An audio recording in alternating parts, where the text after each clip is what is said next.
Hi guys. Hello.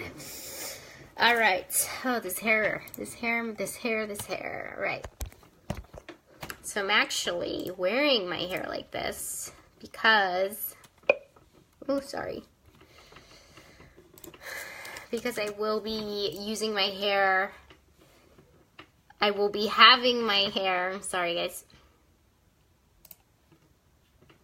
like this when I'm in Asia.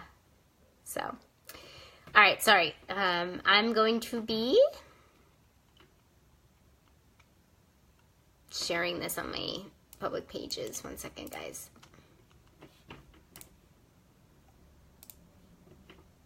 One second. If you're joining, say hi.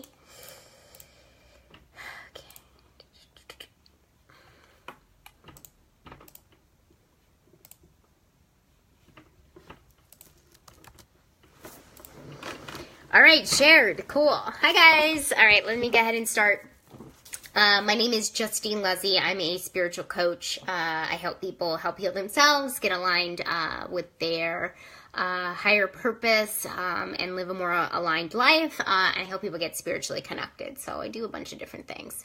And to sum it all up, I'm a huge fan of emotional freedom. So I help people achieve that with spirituality, of course. So, hi, thanks for the likes.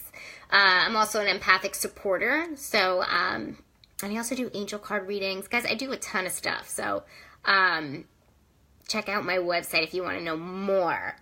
All right, anyway. Thanks for the likes, guys.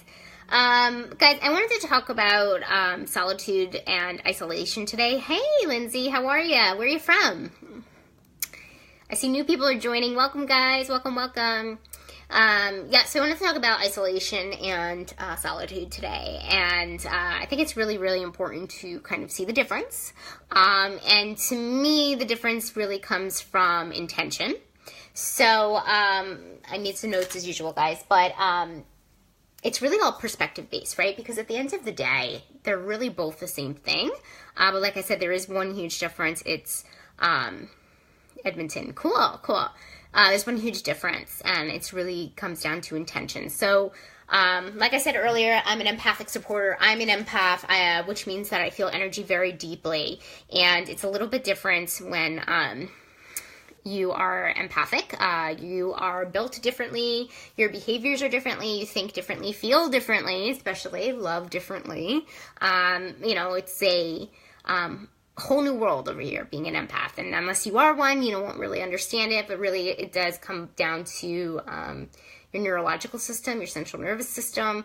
That's really kind of the science behind it, right? Anyway, so people that are empathic tend to actually crave solitude, right? So when I'm saying perspective-based, solitude is actually a positive way of saying whatever you want to call it, being alone, right? Okay, so actually let's start with what is solitude, what is isolation, right? And they both come down to spending time alone, right? So when you're an empath, spending time alone could be a very, very positive thing, and I can speak on that. I crave it, right? And when you're talking about isolation, that falls a little bit under the negative, right? Where for me, my perspective is that it's a little bit fear-based. So at the end of the day, we have a love-based and then a fear-based, but basically, essentially the same thing, except different perspectives and different intentions. Does that make sense? Give me a like or a heart if it does. Like I said, it could be, spending time alone could be a really, really beautiful thing. For myself, when I look back in my life, I've spent a ton of time alone. And I'm doing this live, and I do a lot of my lives because it's something that resonates with me on a deep level, on a personal level.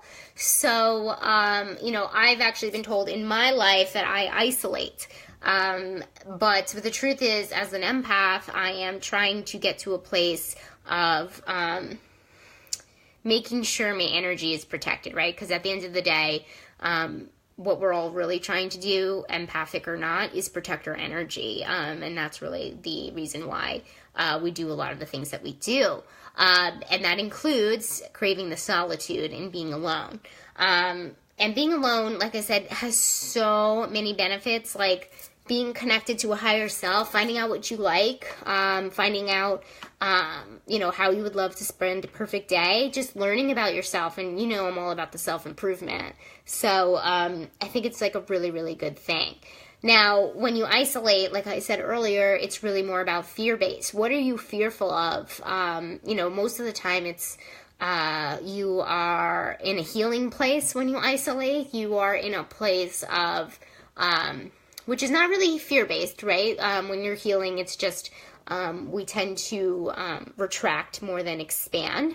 And that's totally okay because it's actually supposed to be the downtime, and it takes as long as you need it to, right? That's what healing is all about. Taking as long as you need it to, as long as you're making strides forward, which, that's what healing is, right? Is kind of going forward with whatever you need, whatever that wound is, and just doing what you need to do to heal it. So, at the end of the day, does that make sense? Can I get some likes or hearts if that makes sense for you guys? And also, isolation, when it's fear-based, it could be more of, like I said, healing, but also more of, you just are I'm trying to think of a way to explain this correctly. Thanks for the likes, guys. You are trying to maybe figure out your next move, for example. And, people can isolate for, 1,000 different reasons. But, so this brings up loneliness, right? Because I actually know people that think that people that spend a lot of time in solitude are actually lonely, when that's actually not the case at all. And that it's actually a choice, and they could be the happiest they could ever be. I remember for me, a lot of people thought that I was like super depressed when I would spend a lot of time in solitude, which was not the case at all. It's actually quite the opposite, right? And there could be some joy found in the solitude, and that's the point, right?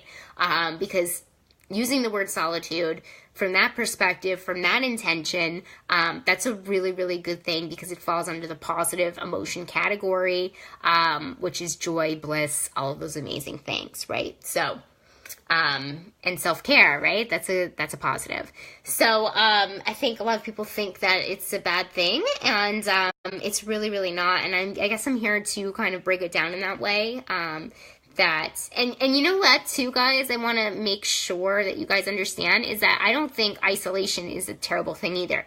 We are isolating for a reason. And if you feel yourself in a isolated spot in your life, you may want to ask, what are you running from and what are you retracting from? And then, maybe make some changes of your external world that could really help in that dynamic. Does that make sense, guys? I feel like my makeup is all over the place. Okay. So does that make sense, you guys? Because you may isolate because you don't want to hang out with your friends, but is there something about your friends that's kind of off? Are you not hanging out with the right people? Do they not make you feel good on a more than on a more often than not case, is what I'm trying to say. So you might want to really look at that. And then also, guys, if you are isolating and you are in a negative space and you feel lonely, that's something else to look at too. So guys, take this with a grain of salt. I'm obviously a spiritual teacher, a spiritual coach. I'm going to really, really stand by this statement. Anytime you're feeling a sense of loneliness, because alone and loneliness are two different things, right? Alone is physically being alone. Loneliness is a feeling, right? So when you have this feeling of loneliness, that's just a disconnection from something bigger than yourself. Because when you're connected to divine, source, God, universe, whatever you want to call it, I guarantee you will never feel lonely.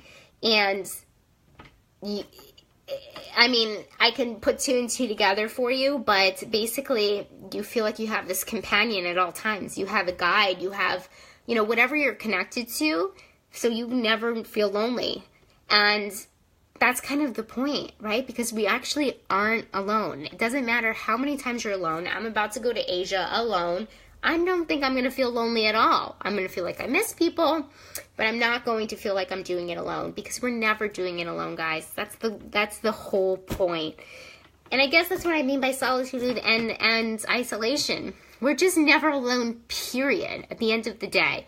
And, whether we're doing it fear-based, love-based, whatever it is, I think it's super, super important to realize that we're always connected. Also why I love intuition, right? Because I feel like it's the connection of not just up there to something bigger than ourselves, but I believe that it's a connection to other people as well. So that's that. I know I went kind of all over the place, guys, but I just wanted to talk about this. I've been getting a lot of stuff about my solitude lately, so I wanted to kind of point it out that it's a great thing, guys.